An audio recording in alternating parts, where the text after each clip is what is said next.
বিপিএলের ১২তম আসরের মাঠে লড়াই শুরু হচ্ছে আজ। উদ্বোধনী দিনে রাজশাহী ওয়ারিয়র্স ও সিলেট টাইটান্সের ম্যাচ শুরু হবে বেলা ২টায়। রাতের ম্যাচে চট্টগ্রাম রয়্যালসের মুখোমুখি হবে নোয়াখালী এক্সপ্রেস। সব দল সিলেটে পৌঁছালেও রংপুর যাবে শনিবার। সিলেটের ঘরের মাঠে প্র্যাকটিসে ব্যস্ত সময় পার করছেন মিরাজ আফিফরা, তবে ছাড় দিতে নারাজ শান্ত মুশফিকরা। জয়ের প্রত্যাশা সবার চোখে মুখে। মাঠ সংকটের কারণে পাশাপাশি দুটি নেটে ব্যাটিং বোলিং করেছে দুদল।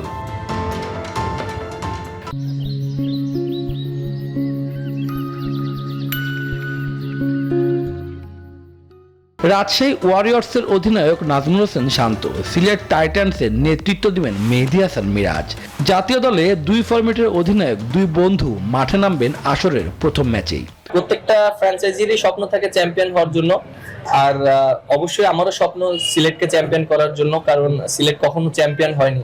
সো এটা একটা আমার কাছে মনে হয় যে ফার্স্ট টাইম যদি সিলেট চ্যাম্পিয়ন হয়, আর সেটা যদি আমার হাত ধরেই হয়, তাহলে এটা অবশ্যই একটা ভালো লাগার বিষয়। অ্যাজ এ প্লেয়ার হিসেবে এটা খুবই এক্সাইটিং যে হোম ক্রাউডের এগেনস্টে আমরা খেলবো। এটা আসলে আনন্দের আমার কাছে মনে হয়। সো এই চ্যালেঞ্জটা নেওয়াটা খুব ইম্পর্টেন্ট, এবং আমার টিমে যতগুলো প্লেয়ার আছে সবাই চ্যালেঞ্জটা নেওয়ার জন্য প্রস্তুত।